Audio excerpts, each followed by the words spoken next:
Baik, selamat malam dan selamat datang kembali untuk seluruh sahabat-sahabat konsep yang boleh menyaksikan diskusi pelajaran sekolah sahabat kita pada Senin ini, dan kita boleh sama-sama belajar bagaimana tuntunan pelajaran sekolah sahabat kita memberikan pemahaman yang lebih baik mengenal siapa karakteristik Yesus Kristus.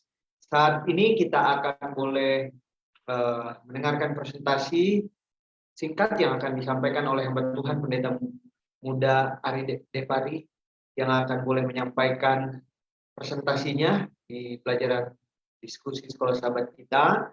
Beliau melayani di Konferensi Jawa Timur, dan kita bersyukur melalui kesediaan waktunya boleh berbagi dengan kita untuk kita boleh memahami diskusi pelajaran Alkitab kita lebih dalam, dan bersama-sama juga dengan seluruh sahabat-sahabat konsep pendeta-pendeta muda dan Pendeta Pardosi yang boleh bersama-sama dengan kita nantinya. Baik, sebelum kita akan boleh mendengarkan presentasi singkat dari pelajaran diskusi sekolah sahabat kita akan berdoa terlebih dahulu. Pendeta Jika Barat boleh memimpin kita dalam doa.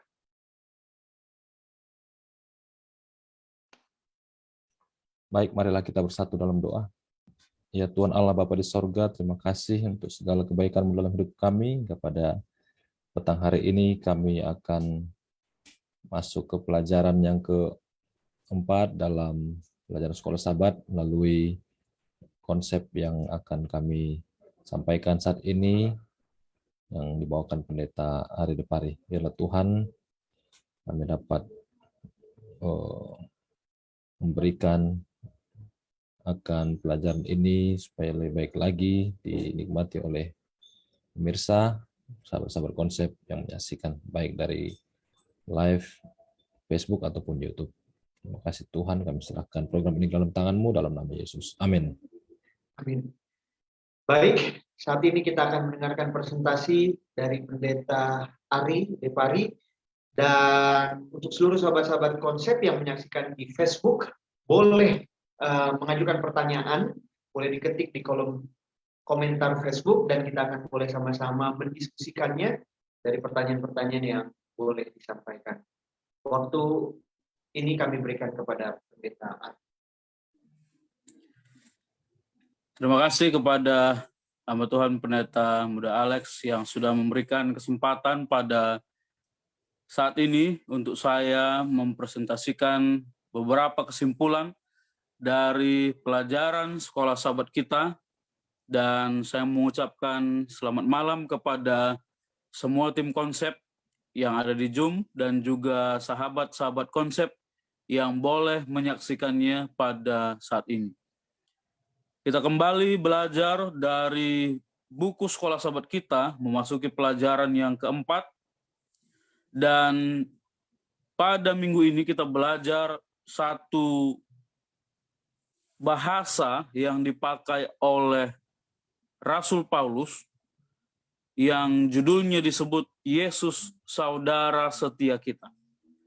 Ada begitu banyak ungkapan yang diberikan oleh pengikut Kristus mengenai Yesus, anak Allah, ya Tuhan kita dan lain sebagainya, tetapi kita sama-sama tahu bahwa penggunaan sehari-hari mengenai Yesus sebagai saudara memang cukup jarang digunakan, tetapi Yesus sebagai saudara ini harus kita sadari dan mengerti, sehingga fungsi-fungsi dari tugas Kristus sendiri boleh lebih kita pahami, khususnya dalam kemanusiaannya. Ayat intinya terdapat dalam Ibrani 2 ayat 14.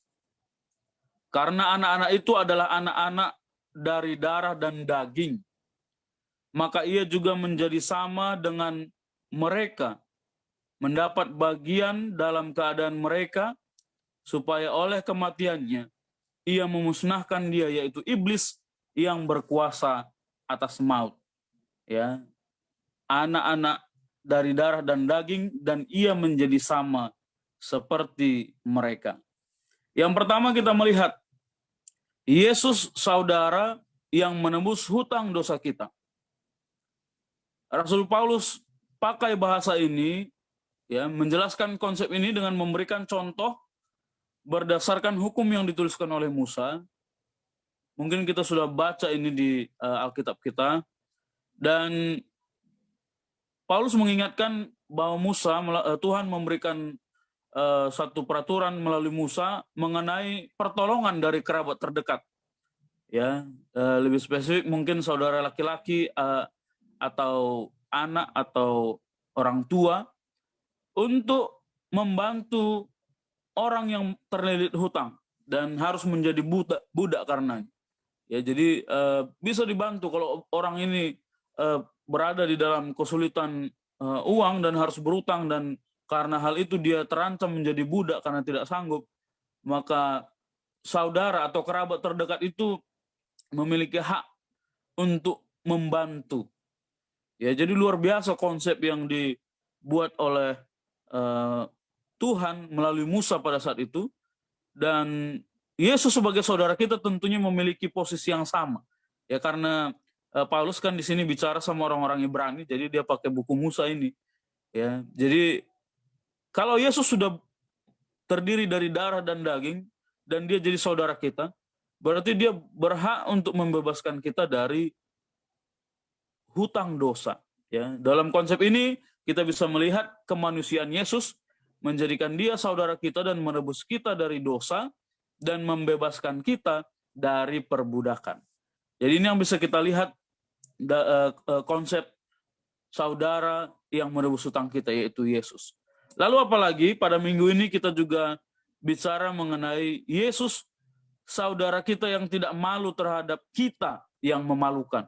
Ya, saya buat begitu gambarannya. Kenapa ada kata tidak malu? Karena manusia ini kan, ya, adalah satu ciptaan yang bermasalah.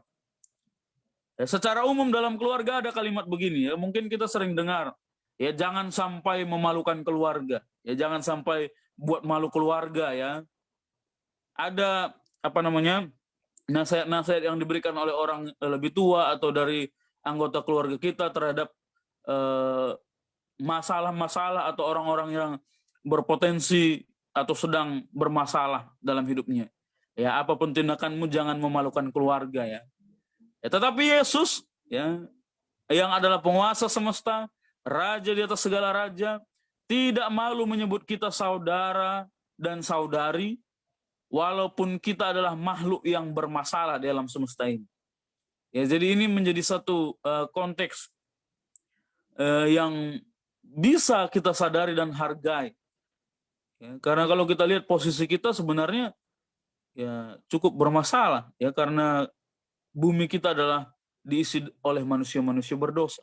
Masalahnya dalam kisah di kitab Ibrani ini justru ada orang yang malu mengakui Kristus, ya, bahkan menghina Yesus di muka umum karena sudah banyaknya tekanan dalam penganiayaan dan lain sebagainya, sampai mereka bilang, ya, saya bukan pengikut Kristus, atau bilang Kristus itu bukanlah Tuhan dan lain sebagainya, bukan juru selamat. Ya, saya pikir kejadian ini juga bisa kita ingat tentang penyangkalan Petrus waktu itu. Ya, dia nggak bisa bilang bahwa iya saya yang mengikut Kristus itu. Ya. Jadi dalam kesadaran bahwa Kristus pun tidak malu mengakui kita yang berdosa ini saudaranya. Ya. Jangan sampai, kata Rasul Paulus, justru kita yang malu mengakui dia, bahkan menghina dia di muka umum karena tekanan-tekanan yang ada. Di dalam Matius 10 ayat 32 sampai 32, ya, kita harus ingat. Yesus bilang begini, setiap orang yang mengakui aku di depan manusia, aku juga akan mengakuinya di depan Bapakku yang di sorga. Tetapi barang siapa yang menyangkal aku di depan manusia, aku juga akan menyangkalnya di depan Bapakku di sorga. Karena di dalam Matius 6 ayat 6 itu, dalam Ibrani 6 ayat 6 maksud saya, Rasul Paulus bicara kepada orang-orang yang memang pada saat itu malu mengakui Kristus, bahkan menghina Kristus. Padahal dia adalah pengikut Kristus. Sehingga Rasul Paulus bicara mengenai bahwa Yesus tidak malu mengakui kita sebagai saudaranya. Lalu apalagi yang bisa kita lihat pada minggu ini? Yesus saudara kita yang sama seperti kita. Ada begitu banyak waktu yang dihabiskan, argumen yang diutarakan di uh, kehidupan Yesus, tentang bagaimana orang yang susah mengerti akan kemanusiaan Kristus. Dan kita sebagai pengikutnya, pengikut Kristus, sangat yakin dan percaya bahwa dia hidup sebagai manusia sama seperti kita.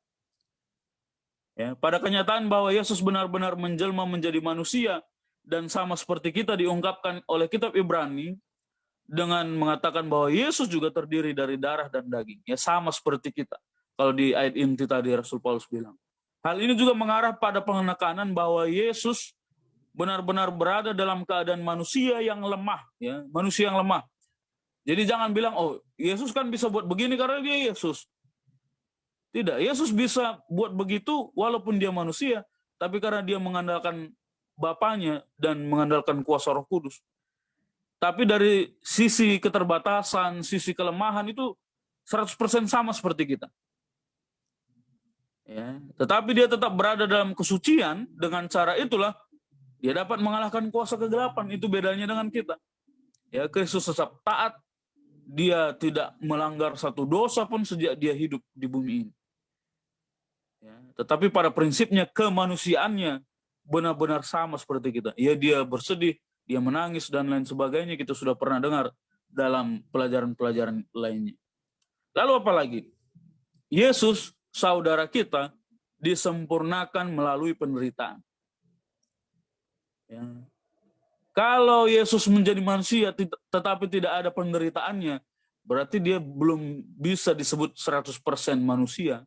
Karena yang namanya manusia hidup dalam dunia berdosa, siapapun dia, pasti ada penderitaan. Sehingga secara umum penderitaan yang dalam Yesus itu menyempurnakan kemanusiaan yang pertama. Ya, jadi ini di sini ada kalimat bagaimana mungkin penderitaan dapat menyempurnakan Yesus, ya, dalam misinya dan dalam kemanusiaannya.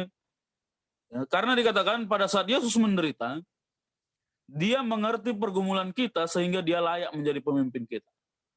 Jadi kalau Yesus tidak pernah merasakan bagaimana penderitaan manusia, ya mungkin dia tidak bisa merepresentasikan kita, tidak bisa menjadi wakil kita, tidak bisa menjadi pengantara kita kepada Bapa, tidak bisa menjadi imam besar kita.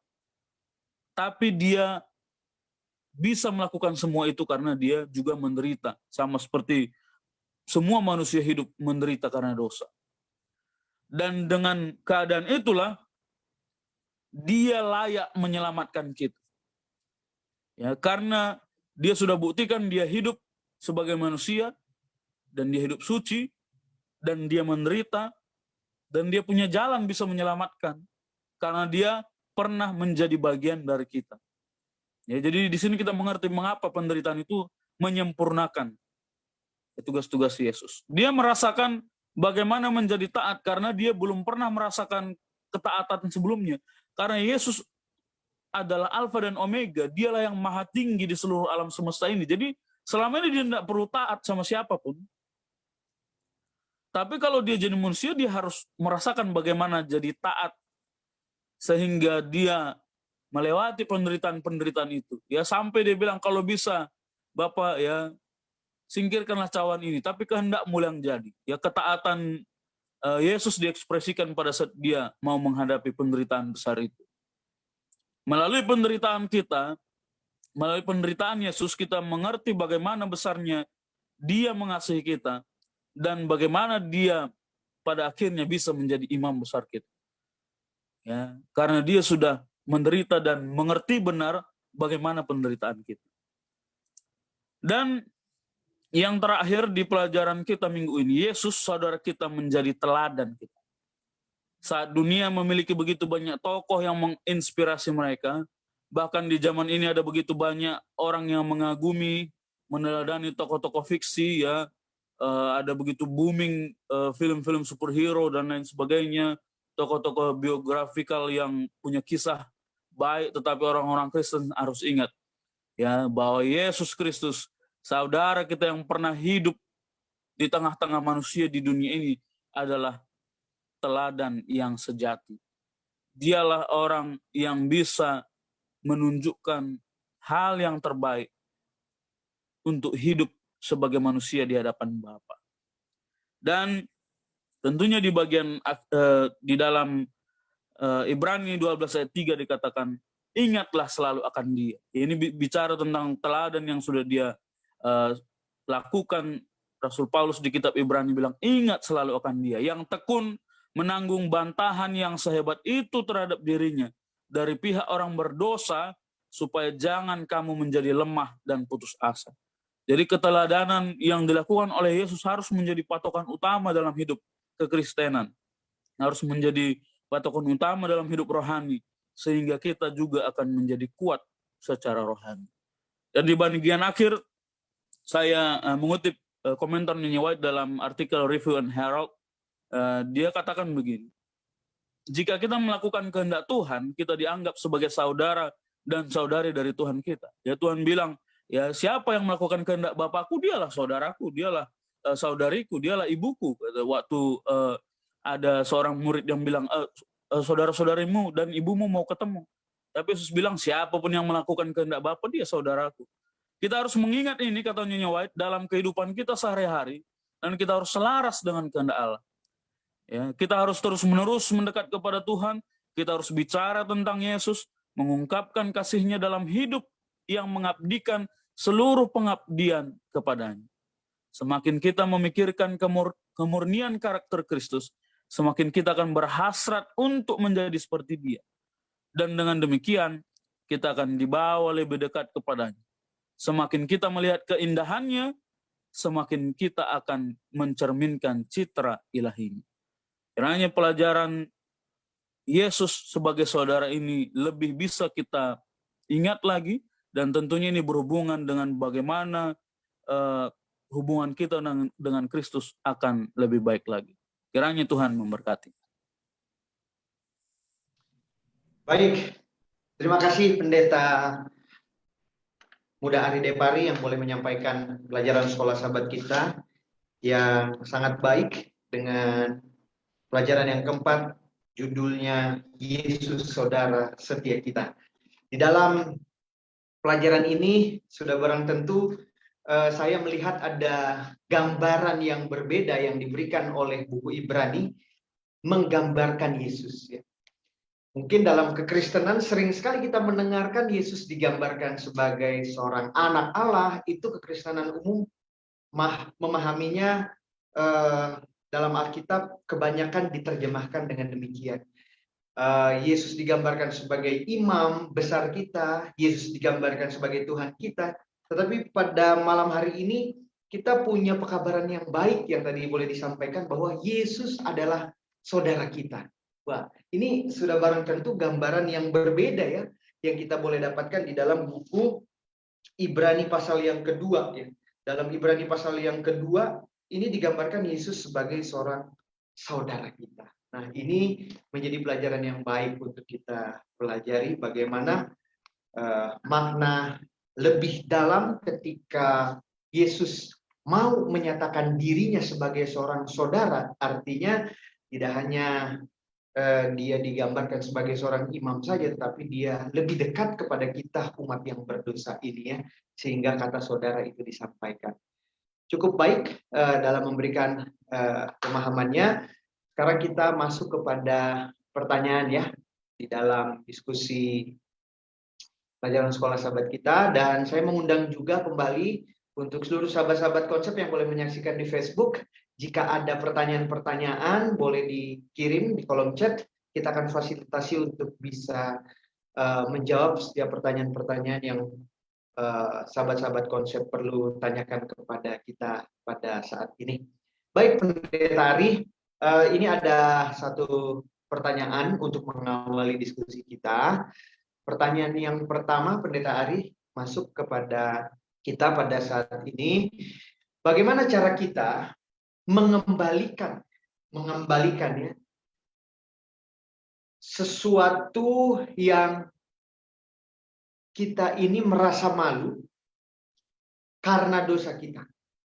Karena banyak sekarang orang nggak malu dengan dosa-dosa yang mereka alami. Bagaimana kita mengembalikan rasa kepercayaan diri kita untuk bisa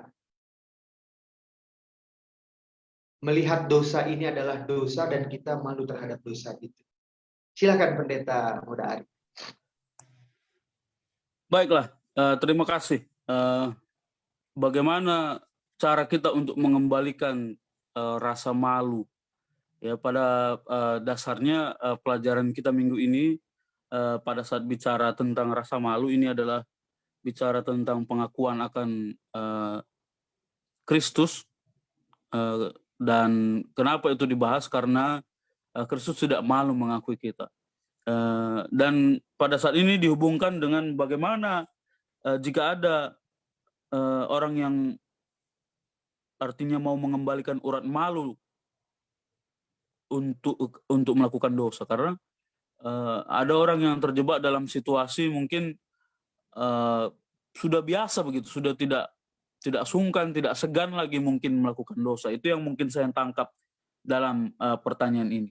Ya, jadi saya pikir dalam hal ini kuasa Roh Kudus sangat berperan penting terhadap perasaan seseorang dalam konteks sensitivitas mereka untuk bisa melakukan atau menganggap dosa itu dilakukan dalam konteks rasa malu ini, menurut saya. Ya, jadi kalau pertanyaannya bagaimana seseorang supaya bisa sadar begitu, atau bagaimana orang yang urat malunya sudah putus terhadap melakukan dosa, sehingga melakukan dosa itu ya seperti sebuah kegiatan yang tidak ada rasa sungkan lagi, ya ditunjukkan ke orang banyak juga tidak masalah dan lain sebagainya.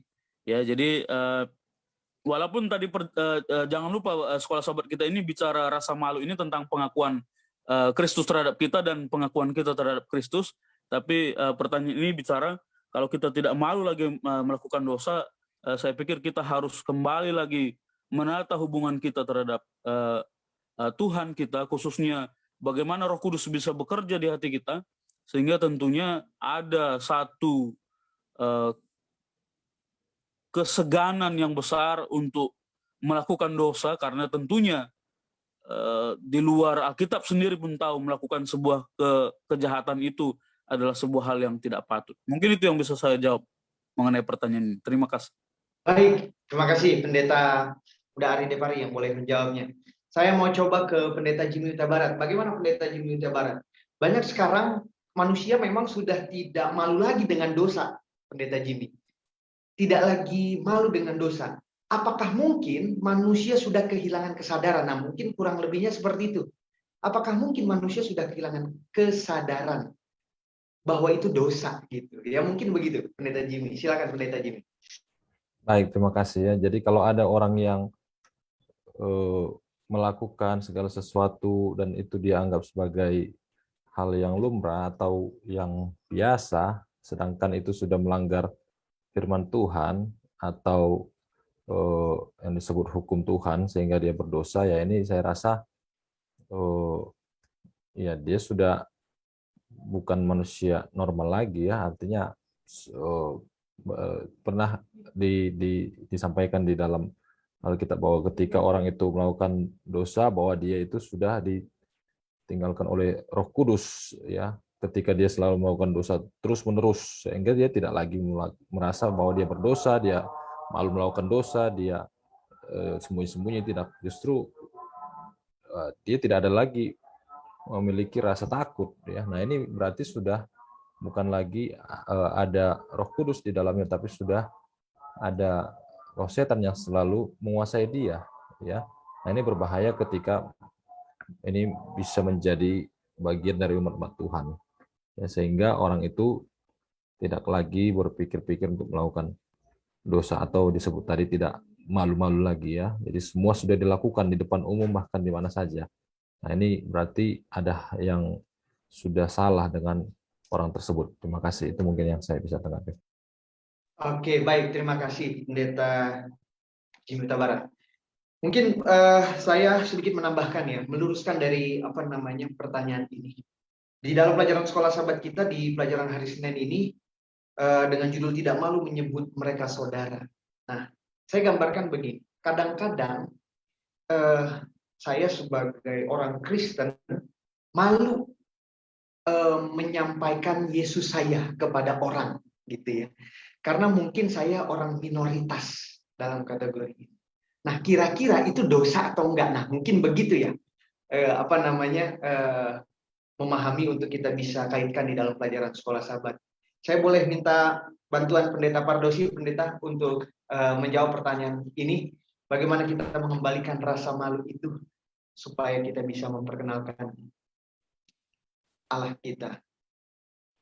Baik, salam jumpa kembali sahabat konsep dimanapun saudara berada ya. Senang kita boleh bertemu kembali pada pertemuan ini untuk membahas pelajaran kita yang pelajaran keempat ya.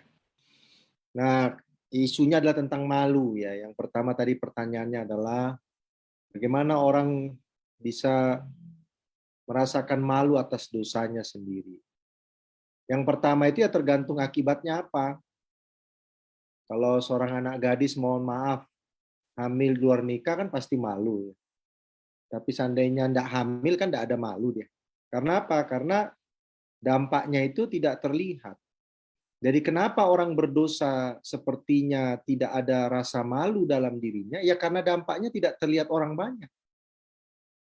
Ya, dampaknya tidak ada terlihat oleh orang banyak. Yang kedua, kenapa orang itu tidak merasa malu sama sekali? Ya, oleh karena di dalam dirinya itu sudah menjadi sebuah tabiat. Ya, jadi apapun orang mau ngomong ya udah gini aja, saya santai aja. Jadi dia enggak punya rasa malu. Nah, ini mungkin orang yang sudah bolak-balik ketangkap polisi ya, mohon maaf gitu ya. Karena mungkin mencopet, mencuri, ya sudah dipukulin satu warga juga, sudah dipukulin satu pasar juga, diarak gitu ya, bahkan mohon maaf mungkin sampai pakaiannya dilepas gitu ya. Ya mungkin hanya itu aja, saat itu aja mungkin dia rasa malu begitu. Tapi setelah itu keluar dari penjara mungkin dilakukan lagi. Nah itu masalah sudah masalah karakter. Ya, karakter. Kalau mungkin pertama mungkin masih malu. Ya, tapi kalau sudah menjadi karakter ya itu akan tidak malu. Yang ketiga, orang itu bisa menjadi malu ketika kejahatannya itu ketahuan oleh orang yang dekat sama dia. Contohnya yang lagi pacaran gitu ya. Kalau karena saya kerja di kampus ya, kalau ada mahasiswa yang pacaran gitu, lalu pacarnya ketangkap sama dosennya mencontek, ya pasti dia malu sama pacarnya. Tapi yang lebih parah adalah kalau kedua sejoli yang berpacaran ini sama-sama nyontek, sama-sama ketangkap, ya nggak akan ada malu. Ya orang sama aja kelakuannya kan antara si pria dan wanita. Nah, yang terakhir bagi saya, kenapa seseorang itu supaya bisa dia merasakan bahwa saya malu melakukan dosa ini, akui di hadapan orang banyak. Berani enggak? Kalau Anda dan saya berani mengakui dosa saudara di hadapan orang banyak, maka Anda punya kecenderungan untuk tidak melakukannya. Karena mengakui dosa di hadapan orang banyak itu pasti membawa sebuah rasa malu yang luar biasa. Namun, sebagai sebuah gereja, ketika ada seorang yang berani mengakui dosanya secara terbuka, maka gereja akan bersuka cita untuk menerima dan memberikan apa? Maaf. Ya. Memberikan maaf kepada saudara yang berani itu. Justru itu adalah suatu jiwa yang besar. Itu bagi saya ya pengalaman melihat kehidupan ini seperti itu. Yesus tidak malu mengakui kita sebagai saudaranya, meskipun kita itu hina, meskipun kita itu orang berdosa, tidak layak untuk selamat. Karena kita ini diciptakan oleh Yesus. Ini yang harus kita ingat baik-baik. Kita ini diciptakan olehnya. Saya kasih contoh lah kepada saudara. Ya walaupun mungkin ada juga yang seperti itu. Adakah orang tua yang sampai malu mengakui anaknya? Ada ya? Ada ya? Kalau kelakuan anaknya itu sudah keterlaluan gitu ya. Jadi akhirnya orang tuanya itu, aku tidak mau lagi menganggap kau anak. Malu aku menganggap engkau apa? Anakku ya. Ada ya? Makanya Alkitab katakan kan, boleh saja seorang perempuan itu melupakan anaknya. Betul? Ya, boleh saja seorang perempuan itu melupakan. Tetapi Tuhan tidak akan melupakan. Kenapa? Karena Tuhan yang menciptakan kita. Bagaimana ciptaannya itu akan binasa. Dan itu merupakan satu kesedihan besar pada pihak Tuhan. Itu sebabnya dia tidak malu menjadi sama dengan kita, serupa dengan kita, supaya oleh itu maka ada jalan keselamatan yang Tuhan bisa berikan kepada manusia. Nah, oleh sebab itu Yesus katakan, barang siapa yang malu mengakui aku di hadapan manusia, maka aku juga akan malu mengakui dia di hadapan siapa? Di hadapan Bapa. Itu kan jelas. Ya. Artinya apa? Ketika kita malu mengakui bahwa kita adalah pengikut Yesus, ya Yesus juga akan malu mengakui di hadapan Bapa bahwa kita adalah pengikut Yesus. Masalah bagaimana saudara menyaksikan Yesus itu ada teknik-tekniknya kan, ada model-modelnya ya. Tidak sama semua orang menyaksikan Yesus itu kepada orang banyak. Tetapi inti dari pernyataan Yesus adalah barang siapa malu mengakui aku di hadapan Yesus. Jadi kalau ditanya, kau Tuhanmu siapa? Ya, kalau kita malu mengakui bahwa Tuhan yang saya sembah itu adalah Bapa Yesus Kristus. Ya, Tuhan juga, Yesus akan malu mengakui kita di hadapan siapa? Di hadapan Bapa. Jadi itu poinnya tentang kalau kita tidak mau mengakui Yesus di hadapan orang banyak sebagai Tuhan dan Juru Selamat kita, maka Yesus pun akan malu juga mengakui kita di hadapan Bapa. Terima kasih banyak. Baik, terima kasih Pendeta Pardosi atas pemberian penjelasan yang lebih baik untuk kita bisa pahami. Baik, Pendeta Ari, nanti juga dilanjutkan oleh Pendeta Dwi. Pertanyaan yang kedua, di dalam Ibrani 2 ayat yang ke-11, ini berbicara mengenai Yesus sebagai seorang saudara. Dan di pelajaran kita sekolah sahabat ada dikaitkan dengan tahun Yobel atau tahun sah. Di dalam kedua pengertian ini, bagaimana kita bisa memahami kedua konsep yang ditawarkan dengan ini sehubungan dengan kata saudara? Karena di situ ada penekanannya bahwa seorang saudara itu penjamin bagi orang yang berhutang.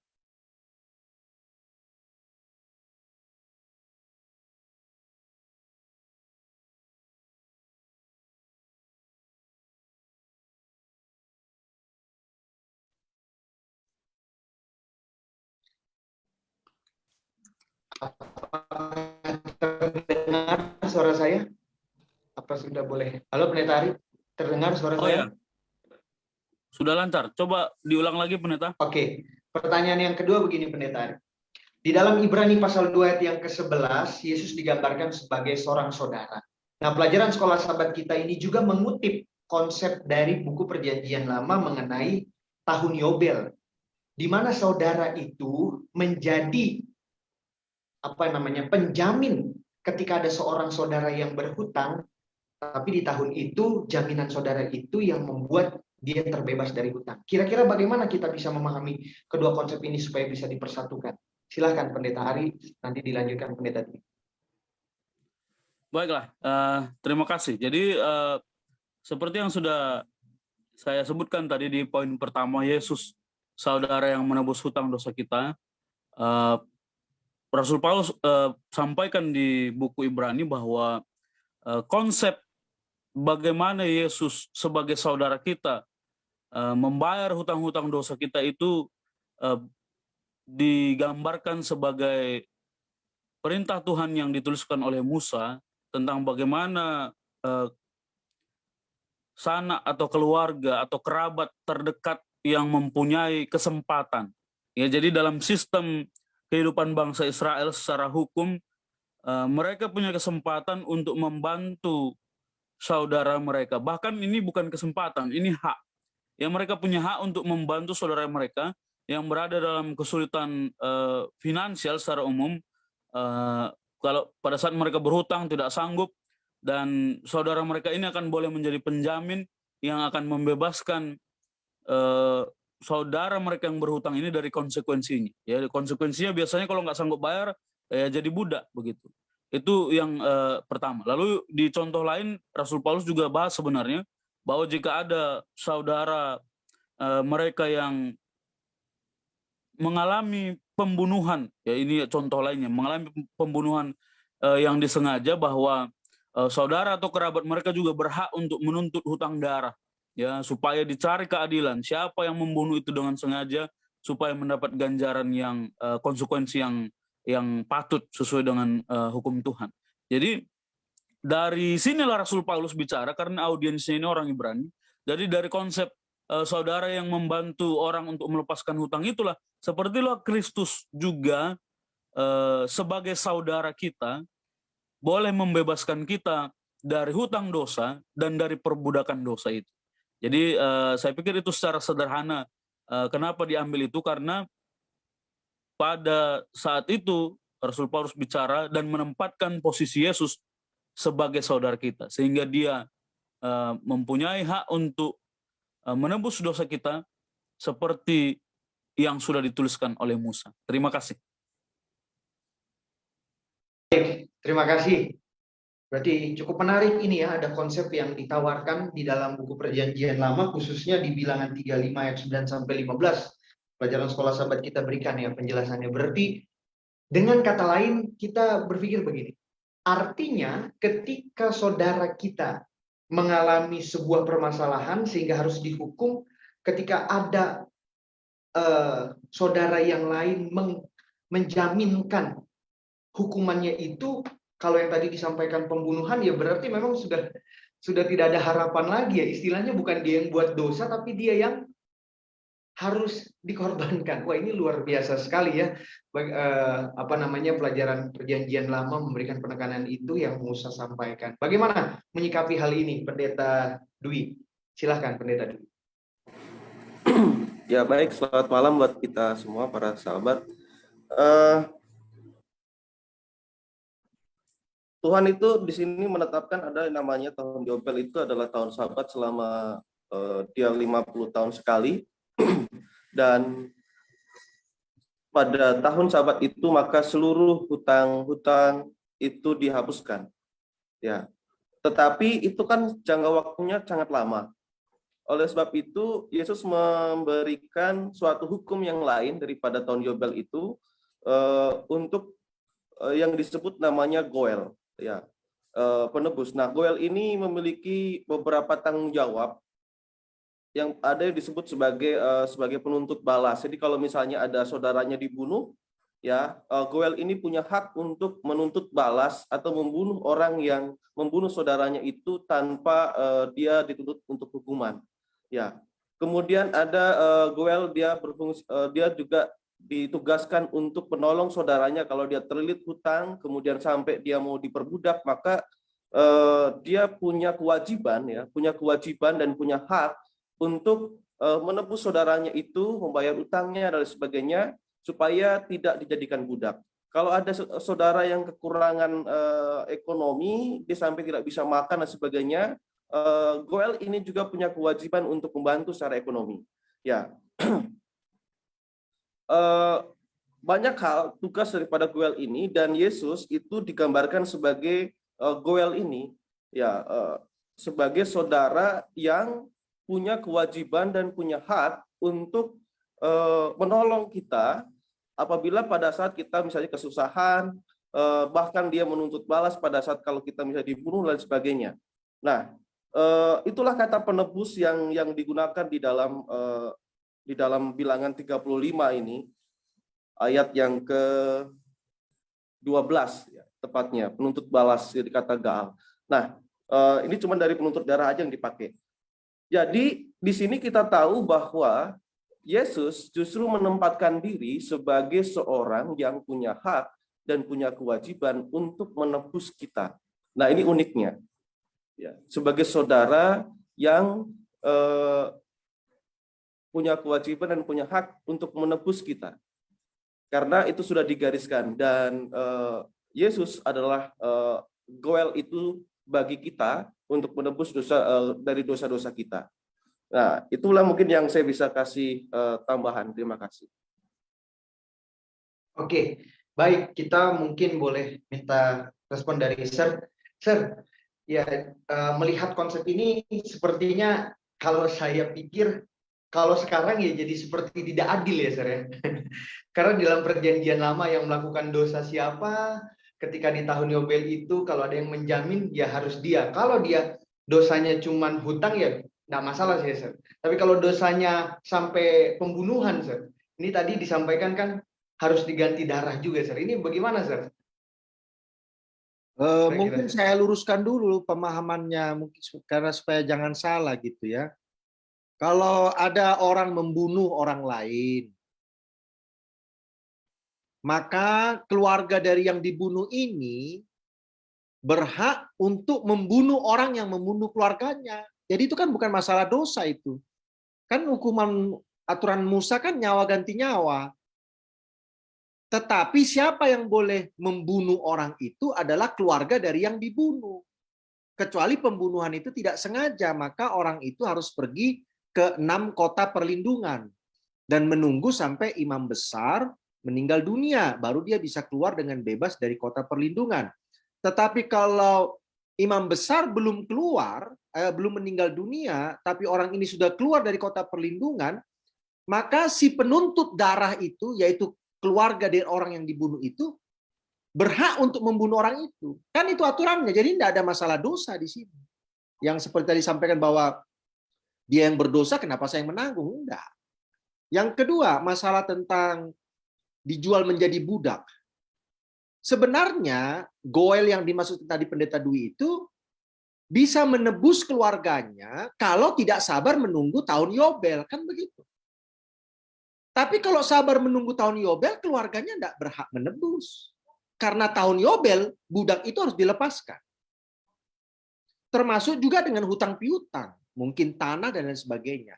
Kenapa tanah itu harus ditebus oleh si Goel itu tadi? Karena memang ada peraturan bahwa tanah warisan orang Israel itu tidak boleh berpindah kepada antar suku, begitu ya. Nah, oleh sebab itu harus ditebus oleh saudaranya. Kalau tidak sabar menunggu tahun apa? Tahun Yobel. Kalau tahun Yobel datang, yaitu tanah akan dikembalikan dengan seutuhnya tanpa harus pembayaran. Ya. Jadi supaya kita kembali kepada isu yang sebenarnya bahwa saudara itu mempunyai kewajiban untuk menolong saudaranya. Yesus adalah saudara kita, itu sebabnya Yesus berkewajiban. Tapi saya mau tekankan, kewajibannya ini adalah karena Yesus adalah pencipta kita. Pencipta itu menjadi saudara kita. Ini yang harus kita pahami dengan jelas bahwa dasarnya itu adalah Yesuslah yang menciptakan kita, bukan malaikat. Itu sebabnya malaikat tidak bisa menjadi saudara kita. Nggak bisa. Malaikat nggak bisa menjadi penebus kita. Hanya Yesus Kristus yang bisa menebus kita itu. Ya, konsep Goel itu ada dalam cerita Rut, ya kalau saudara baca itu ya tentang ketika Boas menawarkan kepada keluarga daripada Naomi yang lebih dekat sebelum Boas, tapi keluarga Naomi itu dia mau menebus tanah itu, tapi untuk mengambil Rut dia tidak mau karena akan merusak nanti garis keturunannya dan sebagainya. Tapi Boas, itulah konsep Goel. Terima kasih banyak. Baik, terima kasih, Sir. Baik, karena mungkin ada satu pertanyaan yang terakhir ini, Pendeta Ari. Kita akan boleh fasilitasi pertanyaan ini, boleh dijawab. Apa maksud pelajaran di hari Rabu yang dengan pengertian disempurnakan melalui penderitaan? Apakah Yesus tidak menjadi manusia yang sempurna? Bagaimana? Silahkan Pendeta Ari. Bisa disampaikan nanti, boleh Pendeta Adrian Runesi melanjutkan menjawab. Baik, terima kasih. Konsep disempurnakan melalui penderitaan ini memang berbicara tentang beberapa hal. Saya pikir di sekolah sobat kita juga cukup jelas dan dituliskan sebanyak 3 poin, dan sebenarnya poinnya lebih banyak dari 3 ini karena cukup banyak. Tetapi pada prinsipnya tugas utama Kristus menjadi manusia adalah agar dia punya jalan menyelamatkan kita. Itu tadi sudah kita dapatkan dan hubungkan juga dari konsep bagaimana Yesus menjadi saudara kita. Lalu tanpa penderitaan, maka tugas penyelamatan itu tidak akan bisa berjalan. Ya, kalau Yesus tidak disalib dan tidak mati, yang dalam arti dia menderita, maka dia tidak akan bisa menyelamatkan. Tentunya dengan melewati jalan penyalipan dan penderitaan ini, maka tugas penyelamatannya itu bisa menjadi sempurna.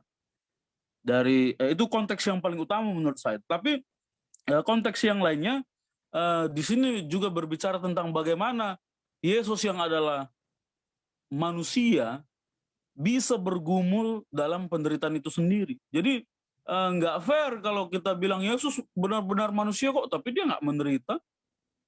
Ya, itu makanya di poin kedua di sekolah sahabat ini bilang bahwa dia belajar taat dalam penderitaan itu. Kita ingat doanya di Taman Getsemani itu, kalau bisa ya cawan ini engkau singkirkan, karena di situ ada penderitaan besar yang dia tahu akan hadapi, dan disitulah letak kemanusiaannya, dan penderitaan itulah yang menyempurnakan kemanusiaan, perasaan begitu.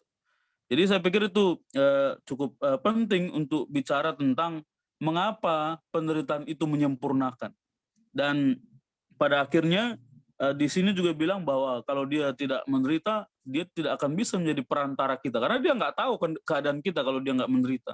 Dia tidak akan bisa menjadi imam besar kita, karena dia tidak tahu bagaimana sih rasanya jadi manusia berdosa ini. Karena kita semua tahu ya, jadi manusia berdosa ini pergumulan cukup besar, dan kita yakin dan percaya Yesus tahu besarnya pergumulan kita karena dia juga menderita, dan itulah yang menyempurnakan dia sebagai juru selamat kita yang sempurna, karena dia juga menderita. Terima kasih. Baik.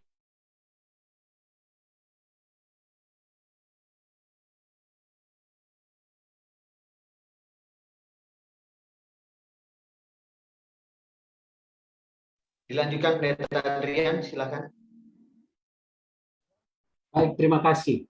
Saya ingin menambahkan tadi atas pertanyaan itu disempurnakan ya melalui penderitaan. Apa memang seorang itu kalau dia mau sempurna harus menderita dulu? Ya kan, kira-kira seperti itu. Sama seperti dalam pelajaran kita sudah lihat bagaimana Yesus disempurnakan melalui penderitaan, itu pelajaran hari Rabu ya, untuk menjadi pemimpin bagi keselamatan. Selama ini orang Israel ya, dari Adam dan Hawa hingga seterusnya, ketika mereka berdosa, mereka harus ada yang dikorbankan ya, melalui korban bakaran itu. Harus ada dulu yang harus dikorbankan. Akibat dosa tentu ada akibatnya apa? Maut ya. Dan akibat dosa ada kematian, maka harus juga ada yang mati. Apa itu? Korban bakarannya melalui khususnya domba yang pada saat itu yang mereka berikan, harus mereka korbankan sebagai pengampunannya. Tapi ketika Yesus datang, dia adalah domba yang sesungguhnya. Dia harus mati juga di kayu salib untuk menebus manusia dari apa? Dosa. Ya, itu barulah apa? Sempurna ya penebusan itu bagi manusia. Nah, belajar untuk kita sendiri, mungkin aplikasi untuk kita sendiri. Bagaimana kita juga kalau kita mau sempurna seperti Bapa yang di surga, maka kita juga pun seringkali kita harus apa? Mengalami penderitaan di dunia ini. Mungkin kita dibenci, mungkin kita tidak disukai oleh masyarakat oleh karena iman kebenaran yang kita pertahankan. Kadang-kadang kita ya menderita, ada kesusahan yang sudah alami, harus ada yang kita bayar ya dalam kehidupan kita. Oleh karena apa? Kita mau hidup di dalam kebenaran firman Tuhan. Jadi pelajaran bagi kita adalah apakah benar mau ikut Tuhan supaya kita bisa sempurna sama seperti Tuhan, kita harus menderita di dunia ini? Ya benar, ada penderitaan yang harus kita alami di dunia ini. Tapi pastikan ketika kita mengalami penderitaan-penderitaan itu, kita harus selalu bersama, berjalan bersama dengan Tuhan. Terima kasih. Baik, terima kasih Pendeta Adrian Donesi. Mungkin kita langsung ke Sir Pardosi, kalau bisa Sir bisa langsung dengan closing statement untuk menjawab pertanyaan ini dan closing statement. Bagaimana Sir dengan pertanyaan apa maksud pelajaran hari Rabu yang disempurnakan melalui penderitaan? Apakah Yesus tidak manusia sempurna? Silakan Sir. Jadi yang mau disempurnakan itu bukan tubuhnya. Tubuhnya sama dengan kita. Yang mau disempurnakan itu adalah pekerjaannya. Makanya Ibrani katakan bahwa kita mempunyai imam besar yang dapat merasakan kelemahan-kelemahan kita. Ya, jadi Bagaimana imam besar mau jadi juru selamat kita, tapi dia tidak mengerti tentang kelemahan-kelemahan, pergumulan-pergumulan, pencobaan kita, rasa lapar, haus, dan lain sebagainya. Ya, jadi itu adalah proses di mana Yesus itu sehingga pekerjaannya itu menjadi sempurna.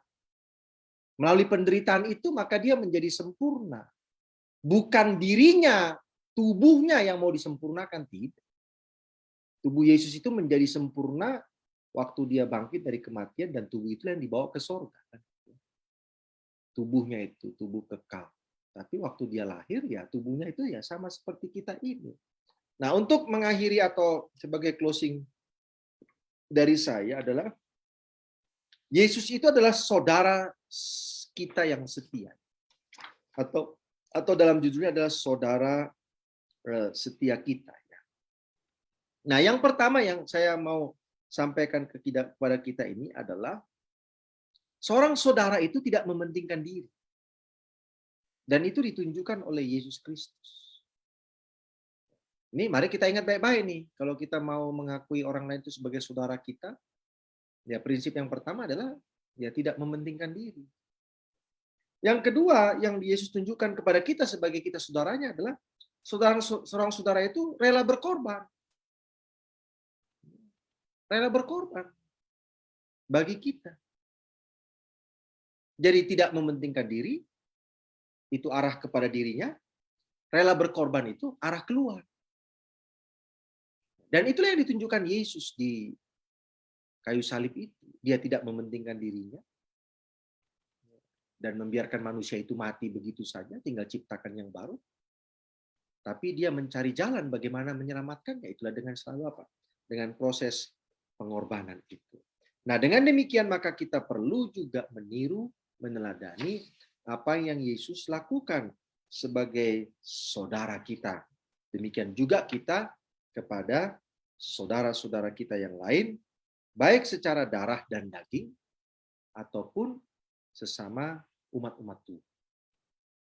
Ini penting untuk kita pahami. Yang kedua yang saya mau sampaikan kepada kita adalah seringkali kita berpikir bahwa Yesus itu waktu dia jadi manusia itu berbeda dengan kita. Nah, ini agak bingung kita dan perlu kita berhati-hati membedakan Yesus waktu dia hidupnya ini antara kemanusiaannya dan keilahiannya. Kita perlu berhati-hati.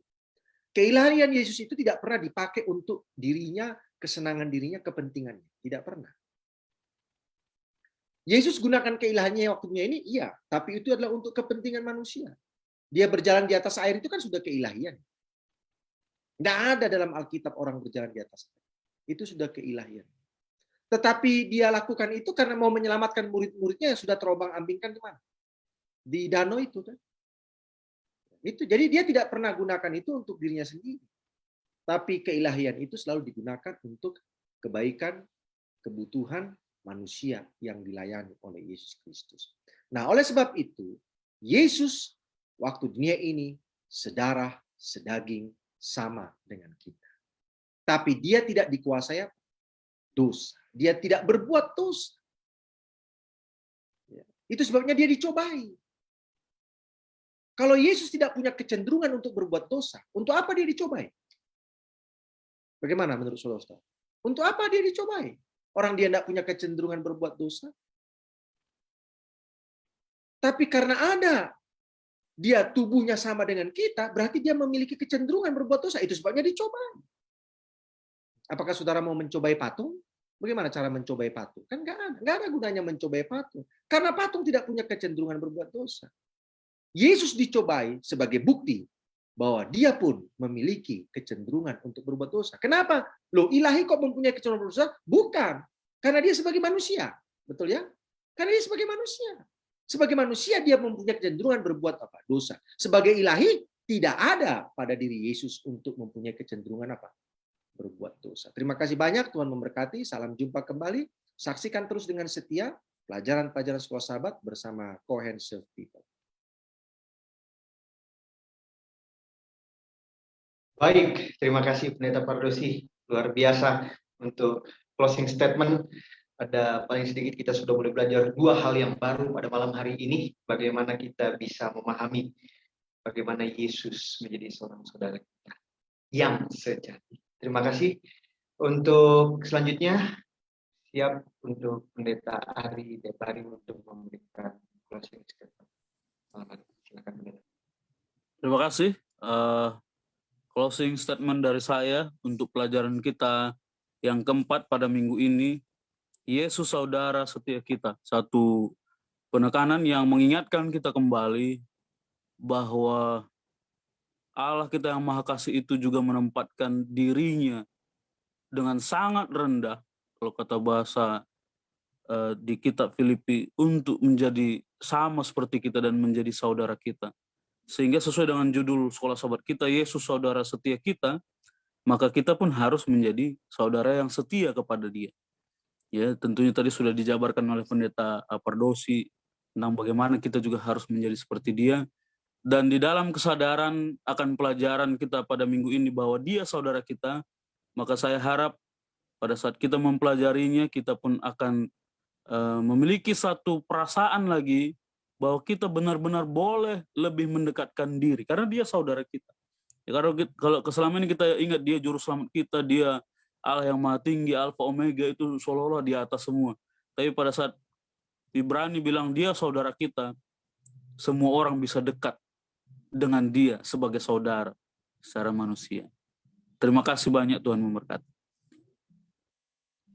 Baik, terima kasih Pendeta Ari Depari untuk boleh menyampaikan closing statement-nya. Dan kita bersyukur diberkati oleh karena memahami pelajaran sekolah sahabat lebih baik. Dan untuk seluruh sahabat-sahabat konsep yang akan nantinya boleh menyaksikan kembali di Facebook maupun di YouTube channel kita, biarlah ini mendapatkan berkat bagi semua kita yang mendengarkannya. Dan tidak hanya itu, kita boleh praktekkan. Sebagai statement terakhir dari saya, jangan kita malu menganggap Yesus sebagai seorang saudara. Karena Yesus tidak pernah malu menganggap saudara sebagai saudara sejati. Sampai jumpa di Senin yang akan datang. Tetap terus lihat tayangan-tayangan konsep atau Cohen Serve People, karena akan membawa berkat bagi saudara yang mendengarkannya. Baik, kita akan boleh menutupnya dengan doa. Kami persilahkan Pendeta Muda Dwi Cahyono untuk boleh menutup dalam doa. Baik, mari kita berdoa. Bapa di surga, kami mengucap syukur ya Tuhan, di mana Tuhan telah memberikan kami kesempatan kembali untuk mempelajari firman Tuhan dari buku Sekolah Sahabat ini. Terima kasih atas kebenaran dan juga kasih Tuhan kepada kami, sudah di mana Tuhan sudah melakukan segala hal untuk menyelamatkan kami dan menebus kami daripada perbuatan dosa kami. Dan pada saat ini ya Tuhan, biarlah kami semua sebagai anak-anak Tuhan diberkati dengan hikmat dan pengertian untuk dapat memahami setiap firman Tuhan yang sudah kami pelajari dan juga memahami kasih karunia Tuhan dalam kehidupan kami, supaya kami semua dapat menjadi anak-anak Tuhan sebagai saudara-saudara Tuhan, dan kami menjadi anak-anak yang dapat diandalkan di dalam Tuhan. Biarlah Tuhan menuntun kami dan menjadikan kami sebagai umat-Mu yang setia, umat-Mu yang penuh kasih, umat-Mu yang penuh harapan akan kasih Tuhan. Terima kasih Bapak. Kami serahkan semuanya ke tangan-Mu, biarlah Tuhan menyempurnakan segala usaha kami untuk mempelajari Tuhan, dan usaha kami untuk melayani Tuhan. Terima kasih Bapa, di dalam nama Tuhan Yesus kami telah berdoa dan mengucap syukur. Amin. Amin. Terima kasih Pendeta Muda Dwi. Baik, untuk seluruh kita yang boleh menyaksikan, jangan lupa melihat kembali tayangan kita live di hari Senin mendatang di diskusi pelajaran sekolah sahabat kita. Demikian kita bisa sampaikan, kiranya Tuhan memberkati kita semua. Amin.